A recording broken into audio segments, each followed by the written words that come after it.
Jean-Christophe a interviewé plusieurs nutritionnistes et recueilli quelques témoignages de gens ordinaires pour réaliser son documentaire.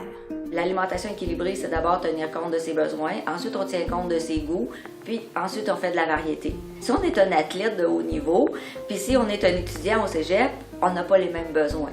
Quels que soient les bons aliments qu'on mange, s'ils ne sont pas variés, il n'y a pas un seul aliment qui peut nous fournir tous les nutriments dont on a besoin. Le poisson est-il bon pour la santé? La réponse de Madame Lane. C'est intéressant parce que le poisson, ça contient beaucoup de gras qui sont bons pour notre santé. Les oméga-3 et particulièrement les oméga-3 ADH et AEP qu'on peut juste trouver dans les poissons et un peu dans les algues des fois, mais il n'y a pas beaucoup de personnes qui veulent manger ça. Alors, puis on a retrouvé que les oméga-3 sont bonnes pour la santé. Alors le poisson, c'est quelque chose de bon pour la santé. Ou la viande rouge est moins bonne. Manger trop de viande, puis surtout trop de viande rouge, là. Ça, c'est... Si on mange plus que 4 repas de viande rouge par semaine, D'ailleurs, ça a été dit par l'Organisation mondiale de la santé que quand on mangeait beaucoup de viande rouge, qu'on mangeait beaucoup de viande transformée, genre les saucissons, les saucisses, toutes les salaisons, qu'on avait plus de risque de cancer, au niveau surtout le cancer colorectal. Donc, il faut vraiment, en introduisant plus de végétaux, en réduisant nos portions de viande. Des fois, c'est la quantité aussi, plus la fréquence, mais la quantité aussi. Réduire la grosseur des portions de viande, c'est aussi important que de diminuer le nombre de repas végétariens, le nombre de repas avec de la viande. Oui, j'ai perdu du poids. J'ai réussi à revenir à mon poids santé en 1 an en étant végétarien. Donc, j'ai réussi à atteindre mon poids santé. Au niveau énergie, tout ça, c'est environ similaire. Je me sens mieux dans mon corps. Donc, je crois que ça a eu quand même des effets bénéfiques pour moi au niveau de ma santé. Ben, il y a eu 2 incidents. Un premier incident où, depuis des années, j'avais de la difficulté à manger notamment du poulet. Puis à un moment donné, je suis allé dans un restaurant libanais, puis ils m'ont servi un poulet en papillon. Un peu comme si tu avais épinglé une grenouille sur un mur, là, tu sais, et un peu comme dans l'ancien temps, dans la préhistoire, presque les gens mangeaient avec leurs mains, puis ça coulait partout, c'était gras, je trouvais que ça faisait un petit peu animal, bestial. Puis l'autre fois, ça a été, en fait, j'ai fait beaucoup de lectures auprès de spécialistes, médecins, des gens qui entre autres, regroupaient des résultats d'études sur le végétalisme, puis qui, en fait, ils les publiaient ou ils en parlaient sur des sites web ou dans des livres. Puis à force de me renseigner pendant des années de temps, un soir, j'ai dit à ma femme, à mes enfants, c'est terminé avec tout ce que je vois sur la viande, les produits laitiers, puis l'effet néfaste sur la santé et sur l'environnement. Et ça, je ne l'ai pas mentionné aussi, l'environnement et les animaux, ben, je dis c'est fini. Et c'est là, ce soir-là, j'ai complètement arrêté et j'ai jamais regretté. C'est sûr qu'au niveau environnemental, tout ça, c'est difficile à évaluer. Je pense pas que c'est seulement moi qui ai un impact, mais j'essaie de faire ma part à ma façon.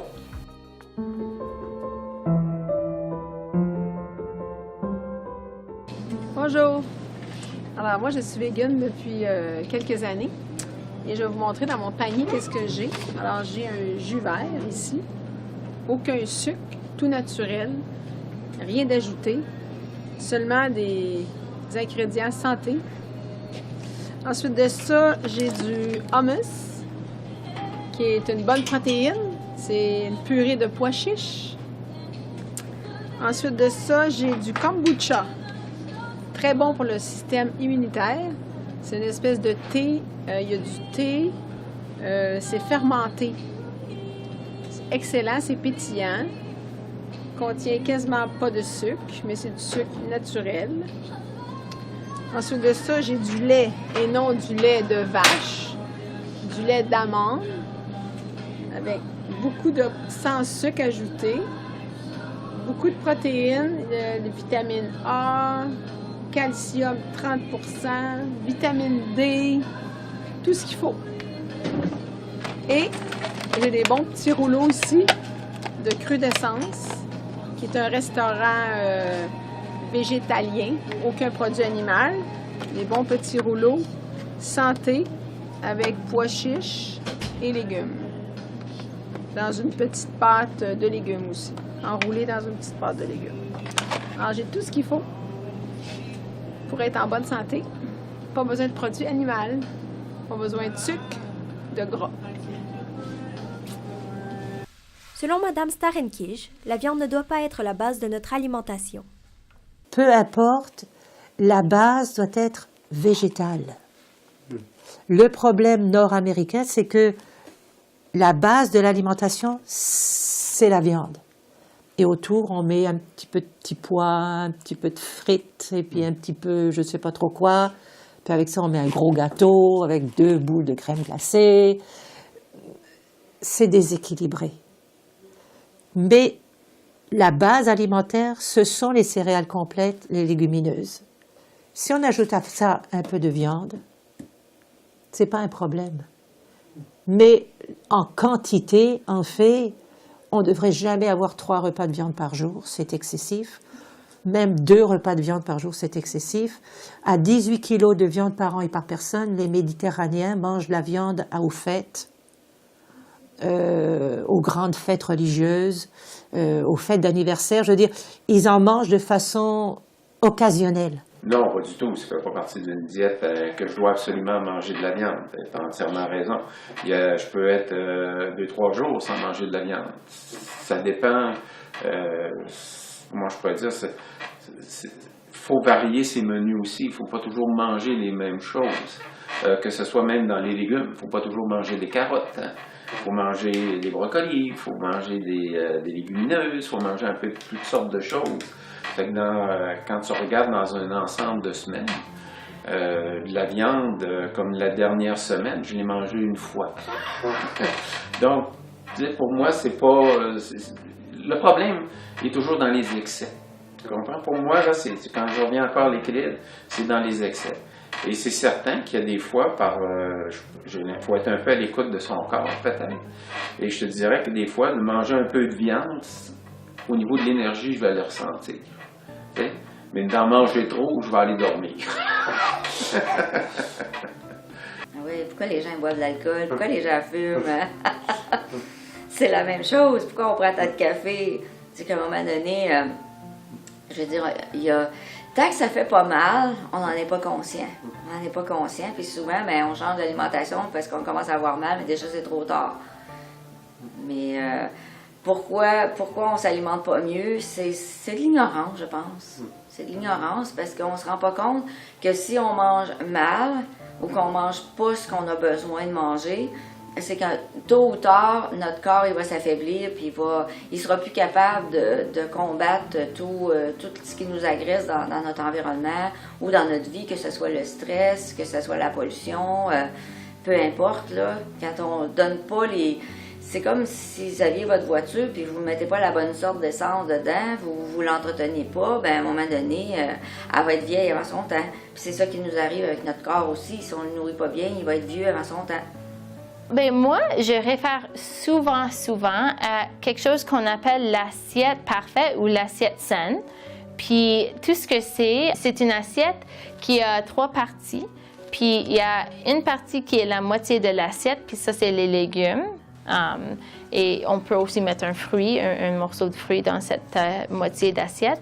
Puis là, l'autre moitié est divisée en corps. Puis ces 2 corps, c'est comme une corps de protéines, puis une corps, c'est comme les grains entiers. Alors ça, c'est je dirais, le type d'alimentation que moi, je vais dire, c'est comme une bonne alimentation équilibrée, bien balancée, avec tous les différents types d'aliments.